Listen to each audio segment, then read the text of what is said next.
inside the Niger Delta.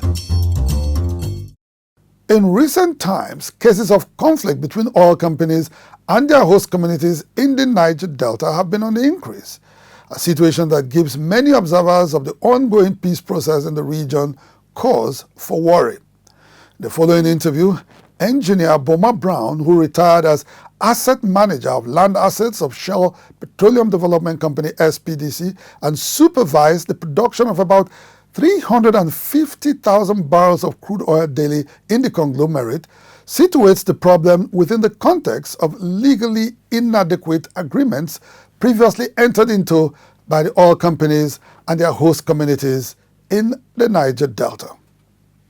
We're beginning to witness an increased spate of crisis and conflicts between oil multinationals and communities.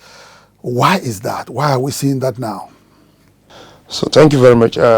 The crisis is basically as a result of legacy issues and the transition period that we are in. If we go back history lane, the multinational companies 40, 60 years ago when they came into the country, they negotiated with communities that were just emerging from the post-independence era and at the same time post-Civil War era. And so it was just asking for basic development need. They took the best brains as part of the community to negotiate with these communities, and they used local chiefs to negotiate. And people were really eager to see that development starts in their community. And there was no proper negotiation. So you see one-way negotiation skill. It was more about winning for the multinational companies because you see the communities ready for people to come in. So what you're saying is that the educated brains at that time were on the side of the oil companies. Exactly, that's it. That's what we meant by a legacy issue.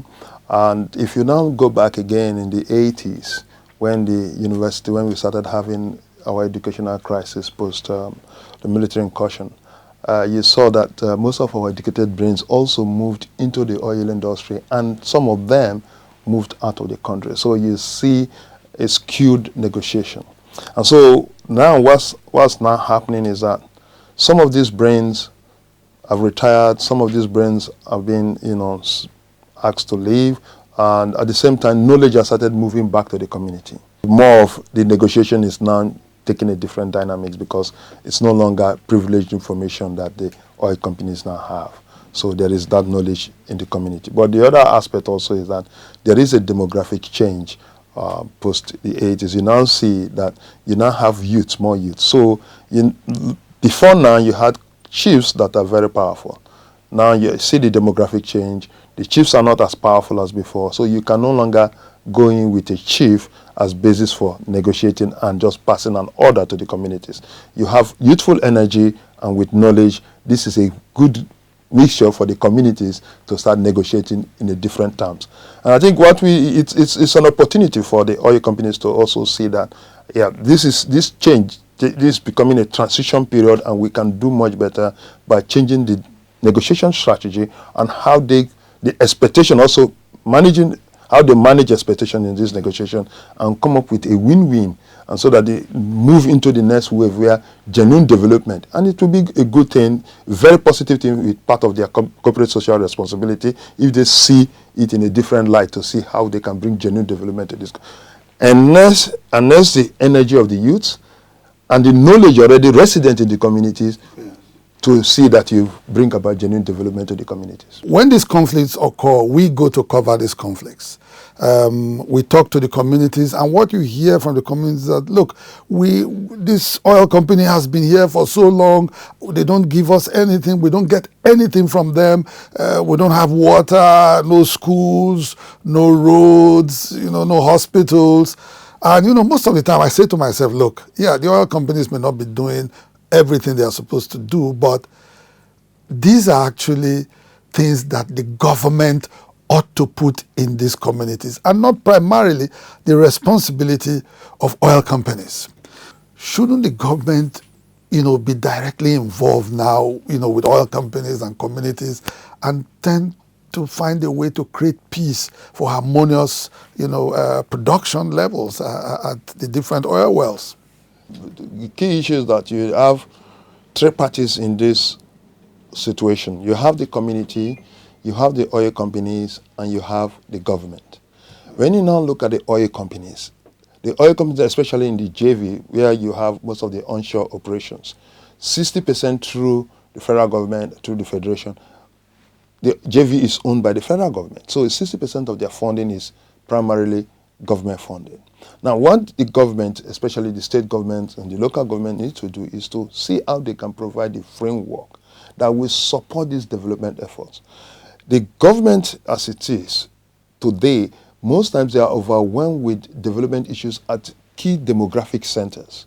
And so where the oil companies explore oil are also remote locations. You can see how changes in locations bring about the discontinuities, and people don't see genuine development. So government needs to come in among these three parties and provide the framework so that development is real and they are participating. And it also provides feedback to government how they can improve the next development effort, especially when the oil companies are going in and they can lash on to bring about these expenditures in a focused direction for the development of these communities. Will it be right to interpret a situation where an oil company builds a water facility for a community to say that this water facility is also provided by government? Because I've seen in some of these oil companies, when they do any corporate social responsibility, they do not take the full credit. I always see NNPC, Shell, NNPC, Chevron, water projects. So will it also be right to say it is government that is also providing that facility? Yes, by putting NNPC JV, already you've stated government. But I think it's more about the community being aware that NNPC is the government arm in the JV. And I think that message is not really clear to people, to the communities. They see NNPC as a company and they see the JV as a company. And I think that message needs to come out clear to people that, look, every expenditure that is happening, it is the government that spends 60% in the JV, and the development, community development issues are also approved by the NNPC JV. But I think it's the government that is not really doing its own part of, sensitization. The government is probably not also letting the communities know that whenever you see a project, once you see it as NNPC, Belema, oil, water project, government is already there. Because government owns 60% of that money that is being used to provide that facility. The government certainly is not leveraging such information to their own benefit to say that, look, we are already participating and that our institutions are part of this development effort. But I think the other part is how do government in this tripartite arrangement, the community, the oil companies, and the government, come in and make it more focused so that we can see development, genuine development, and in an integrated fashion that meets the aspiration of the government, the community, and the companies. Now, tell me a little bit about, GMOUs, MOUs, and all that. What is the place of the GMOU in trying to bring down these conflicts? And when they say GMO, is it just principally between the community and the oil company, or is government involved? So the GMOU was brought in to address a fundamental issue. What happened in the GMOU was that prior now, the oil companies had been bringing projects into the community, especially development projects, through projects tied to the communities.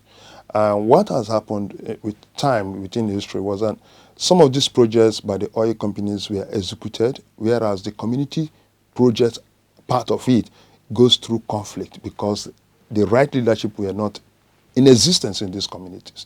And a typical project, immediately you close out the budget for that project, that becomes extinct. And so what was happening is that you now had legacy projects. And to address these legacy issues, the GMOU was brought in, where a part will be set aside, and then whether a project or normal operations, money goes in there to build the right capacity within community, with government, the community, and the oil companies involved to make sure that the communities, through the CDC, Community Development Committee, they now build projects, and some communities were able to do that. But the framework of the GMOU is hinged on having the right leadership within the community. And that's why government will brought in. So government too can leverage this GMOU. All right, thank you very much, Engineer Boma Brown. We'll be speaking with Engineer Boma Brown, talking about so many issues in the oil and gas industry. Of course, it's an industry for which he has been over 30 years. He's currently a consultant. Thank you so much for being with us on Inside the Niger Delta. Thank you very much. My pleasure. Inside the Niger Delta.